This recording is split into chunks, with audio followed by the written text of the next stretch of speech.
औज़ुबिल्लाहिमिनश्शैतानिर्रजीम बिस्मिल्लाहिर्रहमानिर्रहीम। Dear students, अस्सलामु अलैकुम रहमतुल्लाहि व बरकातहू।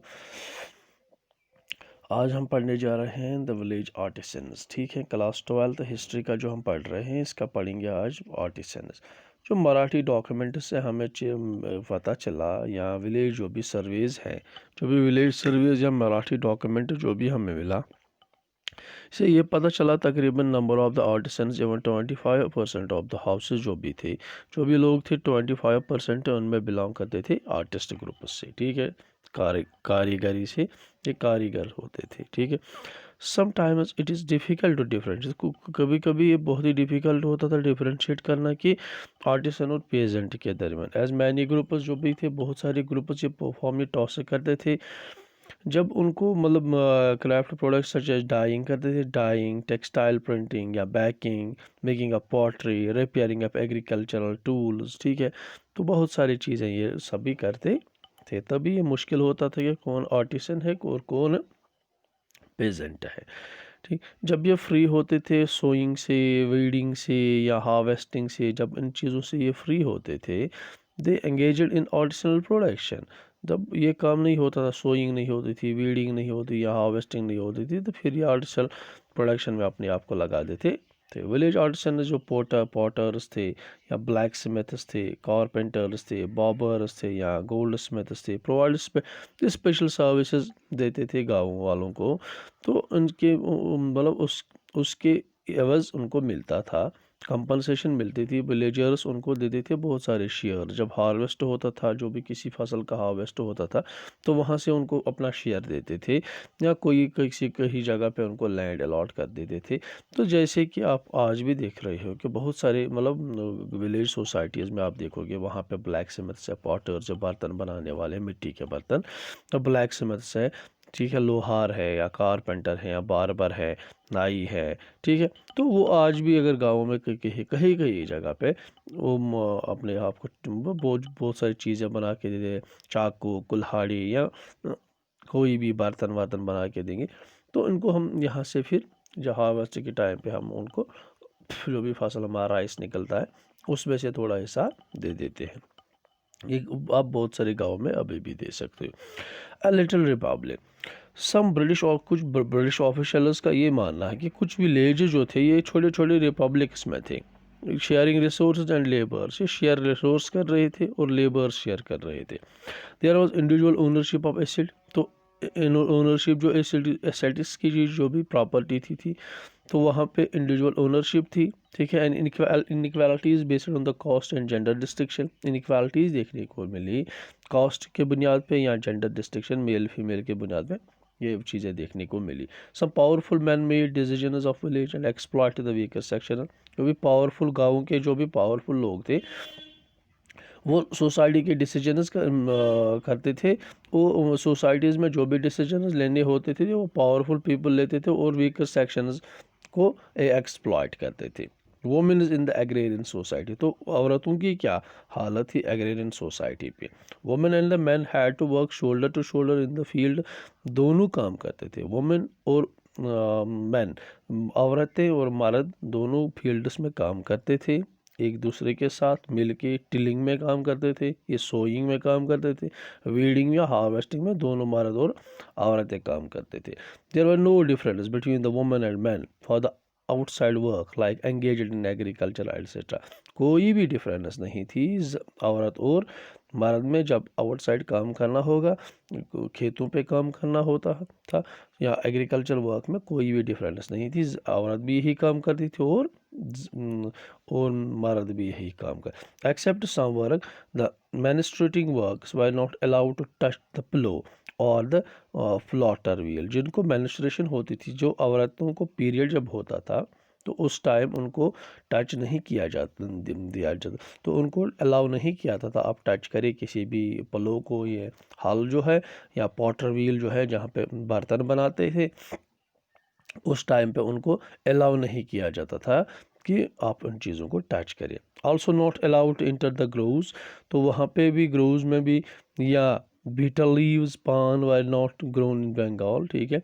तो वहाँ पे उनको अलाउ नहीं किया जाता था उस time. Women generally did spinning yearns, तो ये स्पाइनिंग का काम करते थे, ठीक है, धागा जो भी क्लोथ्स के लिए जब धागे बनाते हैं तो वहाँ पे उनका काम करते थे। क्लीनिंग एंड नीडिंग में काम करते थे, क्लीनिंग फॉर पॉटरी के लिए काम करते थे, या एम्ब्रॉयडरी के लिए काम करती, ठीक।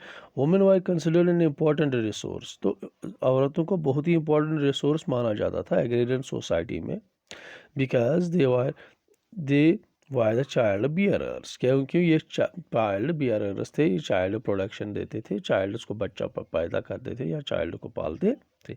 Same time high death rate among the women due to the malnutrition, तो औरतों में बहुत ज़्यादा ये डेथ रेट देखने को मिलती। सबसे ज़्यादा औरतें ही मरती थी। क्यों मरती थी? क्योंकि माल न्यूट्रिशन थी उनमें, उनमें कमज़ोरी होती थी, खाना पीना उतना नहीं मिलता था, बैलेंस डाइट नहीं मिलती थी, तो माल न्यूट्रिशन देखने को मिलती थी।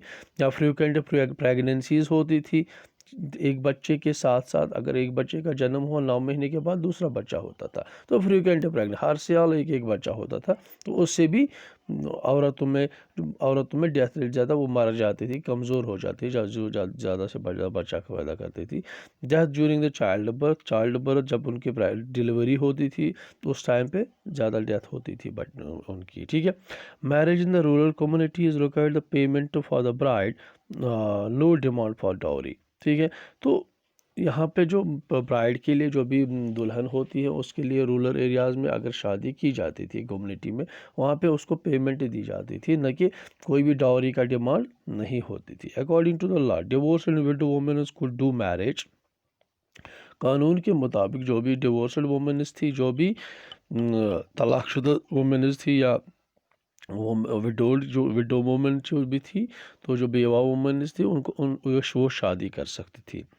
Women give importance because of reproduce force, तो औरतों को ये इसलिए इम्पोर्टेंस दी क्योंकि रिप्रोडक्शन जो भी रिप्रोड्यूस फोर्स था वो औरतें ही प्रोड्यूस करती थी। The houses was headed by the male, जो भी मेल थी, जो भी हाउसेस थे इनकी हेड ऑफ द फैमिली जो भी होता था वो मेल होता था। Womens were kept under control by the male in the family, तो उन पे औरतों पे तो मर्द का ही ये कंट्रोल रहता था। If women are suspected infidelity then hard punishment is given by the, अगर आप देखेंगे अगर कहीं पे वुमेन को देखा गया कि उसने मतलब कोई भी गलत काम किया तो उसको फिर बड़ी सज़ा मिलती थी।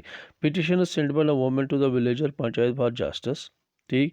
तो बहुत सारी मतलब केसेस वहाँ पे जहाँ पर पंचायत पे भेजी जाती थी वुमेन्स के द्वारा कि हमें इंसाफ चाहिए, क्योंकि उनको ब्रूटली जो भी नेगलेक्ट जो भी उनको अपने हस्बैंड्स करते थे, हस्बैंड उनको ध्यान नहीं देते थे या उनको मारते थे।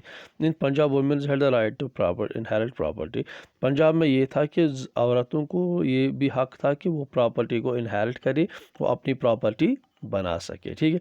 Hindu and Muslim women inherited जिम्मेदारीज which they were free to sell, तो हिंदू और मुस्लिम वुमेन्स में उनको जिम्मेदारीज का हक मिलता था, फिर वो उनको बेच देते थे, उस ज़मीन को भी बेच देते थे, ठीक है। तो उनको ये हक था मुस्लिम और हिंदू सोसाइटीज़ में। Forest and tribes beyond settler life, forests क्या थे? जो भी जंगली लोग थे जो जंगल में रहते थे, जो भी कबीलों में रहते थे, ठीक है। फॉरेस्ट एंड ट्राइब्स जो भी थे, तो बियॉन्ड द सेटलर लाइफ क्या क्या लाइफ थी, ठीक है। तो फॉरेस्ट डेवलपर्स जो भी थे यूज्ड टर्म यूज जंगली मीन्स अनसिविलाइज, जो भी फॉरेस्ट डेवलपर्स थे उनके लिए एक टर्म यूज़ होती थी जंगली, ठीक है। ये जंगल में रहते थे, अनसिविलाइज्ड थे। This word used for those people who livelihood came from the gathering of forest produce, hunting, shifting agriculture, ये उनके लिए इस्तेमाल होती थी जो लोग जंगलों में से इस्तेमाल करते, जंगलों में ही रहते थे, ठीक है। तो फॉरेस्ट गैदरिंग करते थे, वहाँ से जंगलों का जो भी प्रोडक्शन निकलती थी वही जमा करते थे, हंटिंग करते थे या शिफ्टिंग एग्रीकल्चर में हिस्सा लेते थे। This activities for knowledge depend on upon seasons, ये सीजनस पे डिपेंड होता था, ठीक है। तो for example in spring collecting forest produce, spring में जो भी फॉरेस्ट प्रोड्यूस निकलता था वो ये कलेक्ट करते थे, समर में ये फिशिंग करते थे, मानसून मंथ्स में कल्टिवेशन या ऑटम एंड विंटर में हंटिंग करते थे, ठीक है। स्प्रिंग में क्या करते थे? स्प्रिंग में फॉरेस्ट कलेक्शन होती थी, ठीक है। फॉरेस्ट प्रोड्यूस की कलेक्शन होती थी, समर में फिशिंग होती थी, मानसून मंथ्स में कल्टीवेशन होती थी और ऑटम एंड विंटर में हंटिंग होती थी, ठीक है। तो the main feature of the tribe living in this forest is to wander from one place. तो मैन फीचर उनका यही था कि ये एक दूसरे से दूसरी जगह भटकते रहते थे, एक जगह पे नहीं रहते थे। ये एक जगह से दूसरी जगह भटकते रहते थे, एक ही जगह उनका ठिकाना नहीं रहता था। ये वैंडरर्स थे। तो इनरोड्स इनटू फॉरेस्ट, ठीक है। State required elephants for the army, so people of forest generally supplied as प्रकाश या गिफ्ट ऑफ एलिफेंट, ठीक है। जो स्टेट एलिफेंट, स्टेट जो भी मुल्क था उस टाइम, उसको एलिफेंटस की ज़रूरत बड़ी पड़ती थी। किसके लिए? आर्मी के लिए एलिफेंटस की ज़रूरत पड़ती है। तो जो लोग जंगलों में रहते थे वो एज ए गिफ्ट प्रोवाइड करते थे एलिफेंट्स को। Hunting was very famous at that time. तो उस टाइम पे हंटिंग बहुत ज़्यादा होती थी। The emperor travel across the extensive territories empire. तो जो बादशाह था वो भी अपने इलाके में घूमता फिरता था, किस लिए? शिकार करने के लिए। And personally attended the grievance of this people. और जो भी लोग थे उनकी ग्रीवेंस को पर्सनली अटेंड करता था। कोई भी प्रॉब्लम होती थी लोगों की, उनको वो अटेंड करता था। Separate of commercial agriculture was an important factor for the forest people. Commercial agriculture जो भी था, सेपरेट जो भी फैलाव था कमर्शियल एग्रीकल्चर, ये फॉरेस्ट पीपल के बड़ा ही इंपॉर्टेंट था। Forest products like the horny, तो फॉरेस्ट प्रोडक्ट्स क्या क्या निकलते थे? हॉनी निकलता था, बी वैक्स निकलता था, गम लैक्स ठीक है। For the great in demand, उनकी बड़ी डिमांड रहती थी। Gum lac was exported to India. जो भी गम लैक है जो एक्सपोर्ट किया जाता था हिंदुस्तान से, ठीक है। Elephants were also captured and sold. Elephants को आइस कैप्चर किया जाता था और उनको बेच दिया जाता था। Social factor made change among the forest. जो भी सोशल फैक्टर्स, जो भी सोशल चेंजेस थे, सोशल फैक्टर्स थे, उन्होंने, तो उनकी वजह से जो फॉरेस्ट पीपल है उनमें से बड़ी चेंजेस देखने को मिली। Many tribes chiefs and had become the zamindar, so even become king. बहुत सारे ट्राइबल चीफ्स वो थे जो जमींदार बन गए और फिर बादशाह भी बन गए। They built up there army including the family member. तो उन्होंने अपनी आर्मी बनाई, तो इंक्लूडिंग फैमिली मेंबर्स भी उसमें शामिल थे। Tribes in the Sindh region had army. जो ट्राइब्स सिंध रीजन में रहते थे उनके पास बड़ी आर्मी थी, जिसमें 6000 कैवलरी थी, ठीक है, 7000 इन्फेंट्री थी। तो इन ट्राइब्स के पास बड़ी आर्मी होती थी, ठीक है। तो उसके बाद हम देखेंगे कल के वीडियो में हम देखेंगे ज़मींदार या रेवेन्यू सिस्टम। बाकी जो भी इसका बचता है वो हम कल वीडियो में कवर करेंगे। तब तक के लिए हैव ए गुड डे।